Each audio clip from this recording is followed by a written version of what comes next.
Okay, welcome back to Eat-ology video number 3. What we're going to talk about in this video is how to eat. And I know you might be thinking it's pretty easy. I just stuff food in my mouth, chew and swallow, right? Well, there's a little bit more to it than that. What we want to talk about here is a very underappreciated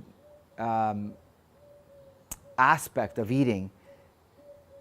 And what I'm referring to here is speed feeding, okay? The velocity at which you consume food. So just think about it for a second. Do you think that you tend to eat quicker when you're consuming food items you like or food items that you dislike?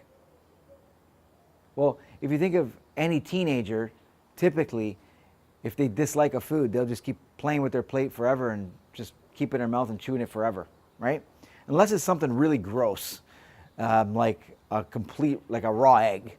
You just want to get that down as quick as possible and just get it out of the way, right? But typically, if you don't not really excited about a food item, you're going to tend to eat it slower. And if there's a food item that you label as being positive and you're very excited about, that's when you tend to eat quicker. Now, there's other times when you eat quick, right? So like you're at work and you only have a few minutes, or you're eating and then you're interrupted by something that you have to attend to, so you consume quicker. That's a given. But we're talking specifically about the pace at which you consume food. And let me tell you why this is important. Not only does it relate to choking, because it increases the chances of choking if we eat quick, and more people die of choking than we realize. It's more important than we realize. But what's really important to consider is when you eat quickly, all right, you end up satisfying your tummy. So you might end up feeling like you've had enough, okay? But you haven't satisfied your mind or your mouth. So if what we want to do here is slow down the pace at which you consume food so that you satisfy your mind, your mouth, and your tummy. So what we need to talk about is how to break the triggers for speed feeding. Well, first, let me tell you what's really important to consider, and that is to connect with food. So while you're eating, you want to connect with the way it's organized on your plate, okay? You want to connect with the colors. You want to connect with the textures, the flavors, the temperature, okay? So you really want to connect with food in this regard. But you want to be careful, because what you're doing here is that if you already are excited about a food item, and now you're looking at all the positive aspects of it as well, that may cause you to speed feed. So connecting with food is important to slow the consumption and to have just a better food experience. But at the same time, we need to do something completely different than that. What we need to do is actually, to break the trigger of speed feeding, is consider this following protocol to break the addiction, or to, I know it's a strong word, but to break the hold that food has on you, to break the excitement related to food so that you can slow down. Here's what you do first.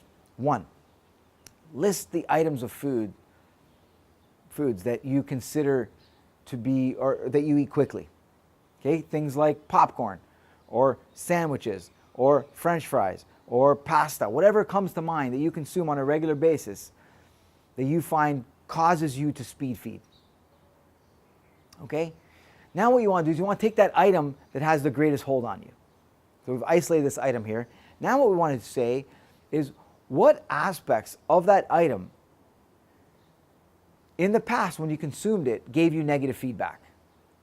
Physical, mental, or emotional negative feedback. Again, caused you to lose focus, caused you to lose your ambition or motivation.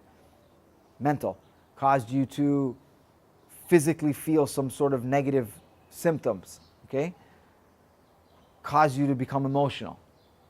Now what we want to do is we want to look at that food item and list all the negative aspects related to acquiring or preparing it. So what does it take for you to actually go and get it? To get the ingredients to make it, or to actually go out and buy it? What does it take to prepare the food item? There might be no preparation if it's fast food, right? But if there is, you want to consider them. The next step is to consider what do I dislike about actually consuming that food item? What are the negative aspects of consuming that food item? This will help you honor both the positive and the negative aspects of that food. And once you re-rate, if you were rated initially from 0 to 10 how excited you are about it, and did this exercise, followed these steps, and re-rated, you'll find that your level of excitement will go down to 0. That's the number you actually want to achieve, 0, because now you're looking at this food item in a balanced perspective. You're seeing that, yeah, pizza tastes great, but it also stimulates this negative feedback here. It also burns the roof of my tongue most of the time, okay? So this will help you gain control over that food item. So we're going to list all the food items, the ones that have the greatest hold on us, and apply this exercise to each one. Here's something that's so powerful when you think about it. If you can now break your addiction with these food items, slow down your pace of consumption, not only do you decrease the probability of hurting yourself through choking, and possibly even dying, because some people have died by choking on food, what you're also doing is decreasing the chances of you overeating on that item. Okay? Because one of the reasons why we overeat is because we eat so quickly, it goes into our tummy. Again, we haven't satisfied our mind and mouth, which means that our eyes still need more. Our eyes are still, focused on getting more into our mouth. And our mind is focused on getting more into our mouth, so that until we get to the point where we say, yeah, that was a pleasureful meal. Okay? So slow down, enjoy your food. Let me tell you what Harvard recommends in this regard to help you slow down if you find that you're speed feeding. You got to master the inner game, which is breaking the addiction that you have or the excitement that you have related to that food item. There's also an outer strategy that you can use as well. The outer game is, Harvard would recommend, for example, to eat with your non-dominant hand. So if you're right-handed, you'll actually eat that food item with your left hand. Might be a little sloppy the first few times, but eventually you get the hang of it, but it'll slow you down. The other thing is, when you're consuming something that you hold in your hand, when you take a bite, you want to put it back down and free it from your hand so that you're not kind of waiting for, as soon as this one goes down the pipeline, you're trying to get the next one in the pipeline. Okay? So this is about how to eat, eating, connecting with your food, appreciating your food, seeing your food in balance so it doesn't cause you to speed feed, okay? And trying to apply strategies to help you slow down, such as eating with your non-dominant hand. All right, next video, we're going to talk about how much to eat. Look forward to that.